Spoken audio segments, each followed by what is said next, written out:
பாரத போரின் ஒரு கட்டத்துல அர்ஜுனனின் அஸ்திரங்கள் கர்ணனோட தேரை தாக்கும் போது 10 அடி கர்ணனோட தேர் பின்னாடி போகுது. அர்ஜுனனின் தலைக்கு வந்த நாக அஸ்திரம் தலையில் தாக்காம தேர்ல தாக்கும் போது அர்ஜுனனின் தேர் 3 அடி பின்னாடி நோக்கி போகுது. இத பார்த்த கிருஷ்ணர் சபாஷ் கர்ணா என்று கூறுகிறார்.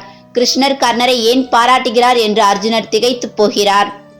அர்ஜுனன் கிருஷ்ணர் கிட்ட, மாதவா, நான் விட்ட அஸ்திரத்தால் கர்ணனோட தேர் 10 அடி பின்னாடி போனது. ஆனா கர்ணன் விட்ட அஸ்திரத்தால் 3 அடி மட்டும்தான் நம்முடைய தேர் பின்னாடி போனது. அதுக்கு ஏன் கர்ணனை பாராட்டுகிறீர்கள் என கேட்டார் அர்ஜுனன். அதுக்கு கிருஷ்ணர், இல்லை பார்த்தா, கர்ணனோட தேர்ல கர்ணன் மட்டும்தான் இருக்கான். ஆனா உன்னுடைய தேர்ல வாசுதேவன், கிருஷ்ணன், நான் இருக்க, அனுமன் உன்னுடைய தேரின் கொடியில் இருக்காரு. நாங்க 2 பேரும் சேர்ந்ததுதான் இந்த பிரபஞ்சத்தோட மொத்த எடை. அப்படி இருக்கும்போது 3 அடி நம்ம தேரை பின்னாடி போக வைத்த வீரம் நான் நினைத்ததை விட அதிகமா இருக்கு அப்படின்ட்டு கிருஷ்ணன் அர்ஜுனன் கிட்ட சொல்றாரு. இந்த இடத்தில்தான் அர்ஜுனன் தன்னை விட கர்ணன் தான் சிறந்த வீரன் என்ற உண்மையை புரிந்து கொள்கிறார்.